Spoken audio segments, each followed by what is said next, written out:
The early Christians, for the first 3 centuries, assumed that what Christ's sacrifice meant was that you would prefer to go to your death rather than shed blood.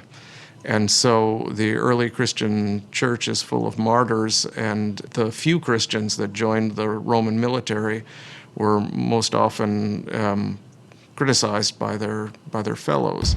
It's not until the Roman emperor himself becomes a Christian in the 4th century that Christians begin to develop justifications for the shedding of blood.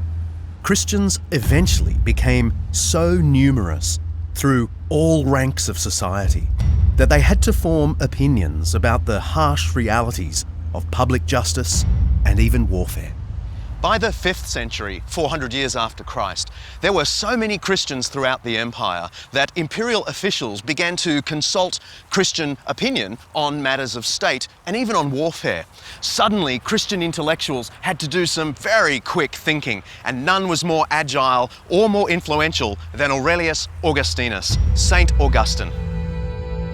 Augustine is considered one of the greatest thinkers and writers of the ancient world.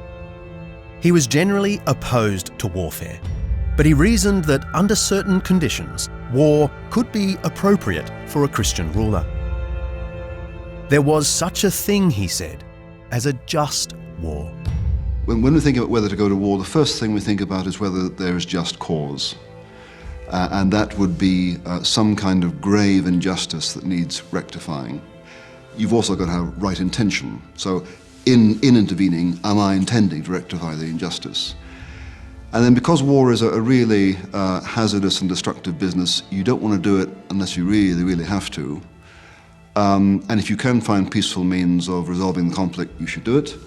Therefore, it should always be a last resort, all other reasonable means of resolving the conflict having been exhausted. Augustine taught that a war could be just, but only if it was conducted in self-defense and with such a high regard for humanity that your enemy, if he lost, was left feeling neither humiliated nor even resentful. I'm not sure how practical that is, but as far as military theories go, it's nice. Now that's a long way from holy wars. What we sometimes don't notice is the slippage between that and, say, the medieval crusading ideal. Augustine is saying, look, things are falling apart. The world is pretty difficult. There are circumstances where you've got to do what isn't ideal. If, in order to fight off marauding barbarian tribes from northern Europe, you need to take to battle, well, all right, I suppose. It's not a good thing, but the alternative is probably worse.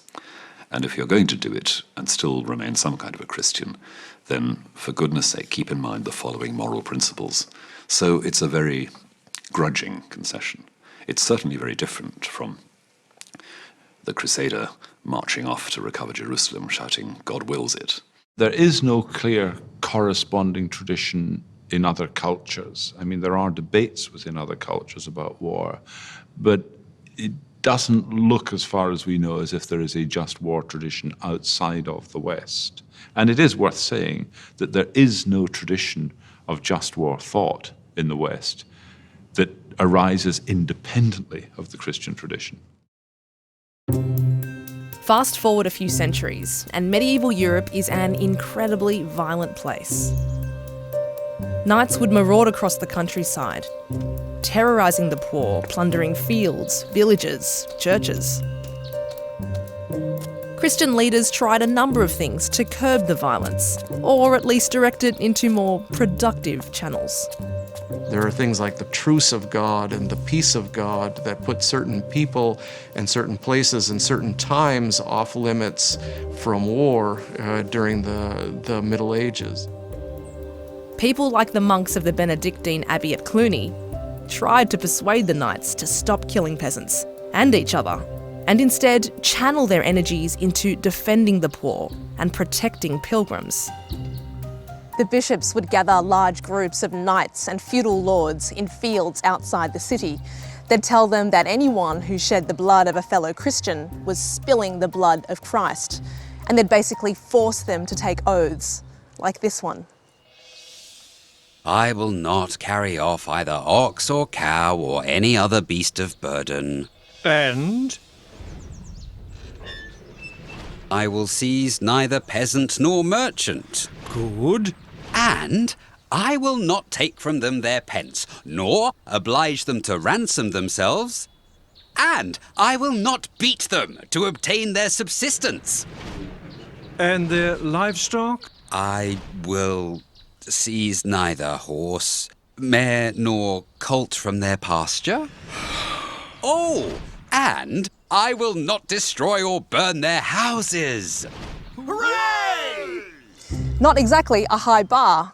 The bishops also forbade fighting in between Wednesday evening and Monday morning. They did have to form peace militias to enforce the ban though. As a solution, it wasn't perfect, but presumably better than nothing. These medieval attempts to contain violence had an unexpected outcome.